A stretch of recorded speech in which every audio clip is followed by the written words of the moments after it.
غزہ میں شفا ہسپتال کے ڈائریکٹر نے مزید کہا کہ زخمیوں کی تعداد حد سے زیادہ ہے اور دواؤں، طبی آلات اور طبی ٹیم کی کمی کی وجہ سے ہم بھاری بوجھ برداشت کرنے کے قابل نہیں ہیں۔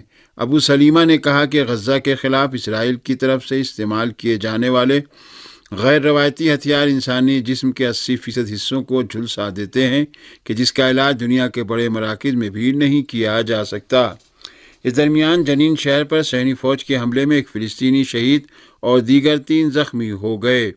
جنین میں فلسطینی مزاحمت کاروں نے صہیونی فوجیوں کے حملے کا منہ توڑ جواب دیا اور جھڑپ کے دوران صہیونی فوجیوں پر فائرنگ کی اور دیسی ساختہ بم پھینکے۔ اس رپورٹ میں مزید کہا گیا ہے کہ جنین پر صہیونی فوج کے حملے میں عبداللہ ابو الحجا نامی ایک فلسطینی نوجوان شہید اور 3 دیگر زخمی ہوئے۔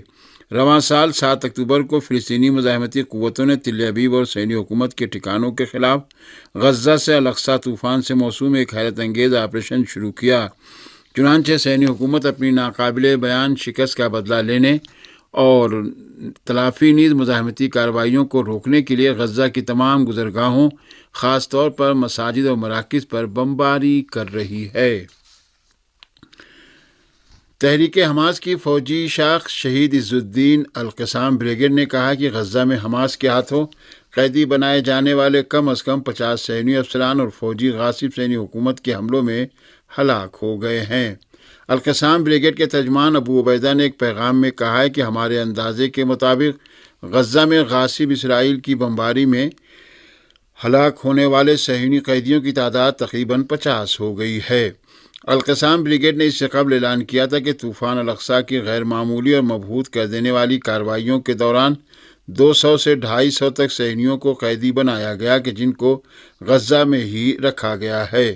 ان قیدیوں میں صہیونی فوج کے اعلیٰ افسروں اور فوجیوں کی بھی ایک بڑی تعداد شامل ہے۔ صہیونی فوج نے بھی اعلان کیا ہے کہ حماس نے 224 صہیونیوں کو قیدی بنایا ہے۔ غاصب اور جعلی صہیونی حکومت کے جو مقبوضہ سرزمینوں میں مزاحمت کی کارروائیاں رکوانے میں اب تک کامیاب نہیں ہو سکی اور اس حکومت کے سربراہان ابھی تک فلسطینی مزاحمت کے ہاتھوں بدترین شکست سے صدمے میں ڈوبے ہوئے ہیں، بدستور فلسطین کے عام شہریوں کو نشانہ بنا رہے ہیں اور فلسطینیوں کو غزہ سے جبری انخلاء پر مجبور کرنے کے درپے ہیں۔ اقوام متحدہ کے انسان دوستانہ امدادی امور کے سربراہ مارٹن گرفٹس نے کہا ہے کہ دنیا کو انسانیت کے بعض حقوق ادا کرنے میں ناکامی ہوئی ہے۔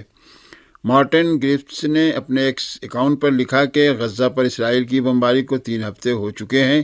یہ بمباری ان علاقوں پر زیادہ شدید ہو گئی ہے جن کا محفوظ رہنا طے پایا تھا، اور جن علاقوں کو زیادہ محفوظ رہنا تھا وہ سب سے زیادہ بمباریوں کی زد میں ہیں۔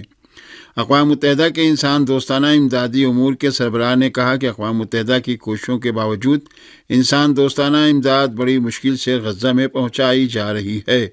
انہوں نے مزید کہا کہ عام شہریوں کا تحفظ کیا جانا چاہیے، انہیں وہ تمام چیزیں فراہم کی جانی چاہیے جو زندہ رہنے کے لیے ضروری ہوتی ہیں، اور جن لوگوں کو ان چیزوں کی بہت ضرورت ہے ان تک یہ چیزیں پہنچائے جانے کا موقع دیا جانا چاہیے۔ اس سے قبل انٹونیو گوٹریش نے اقوام متحدہ کی سلامتی کونسل میں تقریر کرتے ہوئے کہا تھا کہ خوفناک حملے فلسطینی عوام کی اجتماعی سزا کا جواز نہیں بن سکتے ہیں۔ انٹونیو گوٹریس نے مزید کہا کہ یہ جاننا اہم ہے کہ حماس کے حملے خلا میں نہیں ہوئے ہیں۔ فلسطینی عوام کو 50 برسوں سے غاصبانہ قبضے کا سامنا ہے۔ اقوام متحدہ کے سیکریٹری جنرل کے ان بیانات کے بعد غاصب صہیونی حکومت نے مارٹن گرفٹس کو ویزا دینے سے انکار کر دیا۔ صہیونی حکومت نے کہا کہ وہ انٹونیو گوٹریش کے بیانات کے خلاف احتجاج کے طور پر اقوام متحدہ کے دوسرے نمائندوں کو بھی ویزا جاری نہیں کرے گی۔ دوسری جانب عالمی مالیاتی فنڈ IMF کی سربراہ کرسٹالینا جارجیوا نے خبردار کیا ہے کہ غزہ پٹی پر صہیونی حکومت کے حملے جاری رہنے سے مغربی ایشیا کے ملکوں من جملہ مصر، لبنان اور اردن کی معیشت کو ناقابل تلافی نقصان پہنچے گا۔ ادھر امریکی ایوان نمائندگان میں حماس کے خلاف پیش کی قرارداد کی مخالفت میں امریکہ ایوان نمائندگان کے 9 ارکان نے ووٹ ڈالے اور ایوان نمائندگان کے 9 ارکان نے اس قرارداد کی حمایت نہیں کی اور ووٹنگ میں حصہ نہیں لیا۔ امریکی ایوان نمائندگان کے ان 9 اراکین نے وسیع غزہ پر صہیونی حکومت کے وحشیانہ حملوں کی مذمت کی اور امریکی حکومت سے مطالبہ کیا کہ وہ صہیونی حکومت کو اپنی مالی امداد بند کر دے۔ فلسطینی استقامت مجاہدین نے تل ابیب کے بین گورین ہوائی اڈے اور صہیونی ٹھکانوں پر میزائلوں اور راکٹوں سے حملہ کیا ہے۔ فلسطین کی تحریک استقامت کے مجاہدین نے تل ابیب، مقبوضہ قدس، یافا اور مقبوضہ فلسطین کے مرکزی علاقوں پر میزائل اور راکٹ برسائے ہیں۔ تل ابیب، ہولون، اللد، ریشون، لتزون، رمات بشارون، رمات گان، بدگان، گفت عطائم اور یہودا کفار آباد اور بن گورین ایئرپورٹ میں راکٹ حملوں کے لیے خطرے کے سائرن بجا دیے گئے ہیں۔ القسام بریگیڈ نے کہا ہے کہ یہ حملے غزہ کے باشندوں پر غاصب صہیونی حکومت کے مظالم کے جواب میں کیے گئے ہیں۔ صہیونی حکومت کے ٹی وی چینل نے خبر دی کہ کم از کم 10 میزائل راکٹ گوشدان اور تل ابیب پر فائر کیے گئے ہیں۔ عبری ذرائع نے جنوبی تل ابیب میں واقع رہفوت علاقے میں متعدد راکٹ گرنے کی خبر دی ہے۔ صہیونی حکومت کے چینل 11 نے بھی کہا کہ تل ابیب میں واقع بن گوریون ایئرپورٹ کے قریب علاقے احیوت پر 2 راکٹ گرنے کے بعد اس ایئرپورٹ سے پروازوں کا سلسلہ روک دیا گیا ہے۔ ایریٹریا کے فوجی ذرائع نے اپنے ملک میں موجود صہیونی حکومت کے ایک فوجی اڈے پر مسلح حملے کی اطلاع دی ہے۔ ایریٹریا کے فوجی ذرائع نے اطلاع دی ہے کہ دہلک فوج اڈے میں موجود صہیونی فوجیوں پر حملہ کیا گیا ہے۔ المیادین چینل نے اطلاع دی ہے کہ یہ حملہ ماؤنٹ امپا سیویئر کے بلند ترین مقام پر کیا گیا ہے، جہاں بحیرہ احمر کو کنٹرول کرنے کے لیے صہیونی فوج کی آبزرویشن فوجی پوسٹ واقع ہے۔ ان ذرائع کے مطابق صہیونی فوج جزیرہ نما دہلک کے باہر سب سے بڑے اڈے میں تعینات ہے اور اس کے فضائی بیڑے میں مختلف نوعیت کے درجنوں لڑاکا طیارے شامل ہیں۔ المیادین نے بعض باخبر ذرائع کا حوالہ دیتے ہوئے لکھا ہے کہ اس کارروائی میں ایک اعلیٰ صہیونی افسر مارا گیا ہے، لیکن صہیونی حکومت نے اس کی موت کی خبر کو سختی سے سینسر کیا ہے۔ شام کے صدر بشار اسد نے کہا ہے کہ غاصب صہیونی حکومت مغرب کے سامراجی منصوبے کی بنیاد ہے اور غزہ کے واقعات فلسطین کو اس کا حقیقی مقام دلائیں گے۔ بشار اسد نے شام کی وزارت خارجہ میں سفارتی کمیٹیوں کے اراکین سے خطاب کرتے ہوئے کہا، غزہ کے واقعات اسلامی دنیا میں فلسطین کو اس کا حقیقی مقام دلائیں گے۔ شام کے صدر نے زور دے کر کہا ہے کہ گزشتہ کئی اشروں سے امریکہ کی پالیسی فوجی کشیدگی اور خلفشار پیدا کرنے پر استوار رہی ہے۔ شام کے صدر بشار اسد نے فلسطین کی صورتحال کے بارے میں کہا کہ غزہ کی جنگ میں ہم اس امر کا واضح نمونہ دیکھ رہے ہیں کہ مغرب ہمیشہ دوسری اقوام اور ممالک کے مفادات کو نقصان پہنچا کر اپنے مفادات کا تحفظ کرتا ہے۔ شام کے صدر نے مزید کہا کہ غاصب اسرائیل خطے میں مغرب کے سامراجی منصوبے کی بنیاد اور مغرب اس کی مالی، فوجی اور لاجسٹک مدد کر رہا ہے۔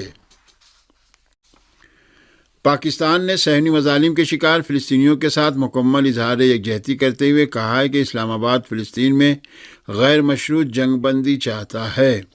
پاکستان کی وزارت خارجہ کی ترجمان ممتاز زہرا بلوچ نے کہا کہ فلسطین کی صورتحال پاکستان کے لیے باعث تشویش ہے۔ پاکستان فلسطینی بھائیوں کی مکمل حمایت جاری رکھے گا۔ انہوں نے کہا کہ ہمیں غزہ میں 7,000 سے زائد فلسطینیوں کی شہادت پر بہت افسوس ہے، جن میں بچے اور خواتین بھی شامل ہیں۔ انہوں نے کہا کہ پاکستان غزہ پر غاصب اسرائیل کی بمباری کی مذمت کرتا ہے۔ پاکستان کی وزارت خارجہ کی ترجمان نے کہا کہ پاکستان کا فلسطین پر موقف تبدیل نہیں ہوا اور پاکستان فلسطین میں غیر مشروط جنگ بندی چاہتا ہے۔ اسرائیل فلسطینیوں کی نسل کشی کر رہا ہے۔ محاصرے کے باعث غزہ کے شہریوں کے لیے خوراک، پانی اور دواؤں کی شدید قلت ہے۔ پاکستان اس فلسطینی ریاست کی حمایت کرتا ہے جس کا دارالخلافت القدس الشریف ہے۔ پاکستان کا مطالبہ ہے کہ امدادی کارکنان پر بمباری روک کر بمباری میں ملوث عناصر کو گرفتار کیا جائے۔ اسلام آباد ہائی کورٹ نے سابق وزیر اعظم پاکستان اور P T I chairman Imran Khan کی سائفر کیس میں درخواست ضمانت مسترد کر دی ہے۔ اسلام آباد ہائی کورٹ کے چیف جسٹس عامر فاروق نے سائفر کیس میں عمران خان کی درخواست ضمانت پر 16 اکتوبر کو فیصلہ محفوظ کیا تھا، جسے اب جاری کیا۔ اسلام آباد ہائی کورٹ نے چیئرمین پی ٹی آئی کے مقدمہ خارج کرنے کی درخواست بھی مسترد کر دی۔ واضح ہے کہ سائفر کیس سننے والی خصوصی عدالت نے پہلے ہی عمران خان کی درخواست ضمانت مسترد کر دی تھی، جس کے خلاف پی ٹی آئی کے چیئرمین نے اسلام آباد ہائی کورٹ سے رجوع کیا تھا۔ کابل میں کل رات ہونے والے دھماکے سے مغربی افغانستان لرز اٹھا۔ موصولہ خبروں کے مطابق کابل میں سیکورٹی ذرائع نے بتایا ہے کہ یہ دھماکہ کل رات مغربی کابل کے علاقے دشت برچی میں ایک اسٹیڈیم میں ہوا۔ اس دھماکے میں 6 افراد جاں بحق اور 11 دیگر زخمی ہو گئے۔ عینی شاہدین کا کہنا ہے کہ یہ دھماکہ ایک اسٹیڈیم میں اس وقت ہوا کہ جب بہت سے جوان اس میں کھیل میں مشغول تھے۔ اس دھماکے کی نوعیت کے بارے میں کچھ کہا نہیں گیا ہے۔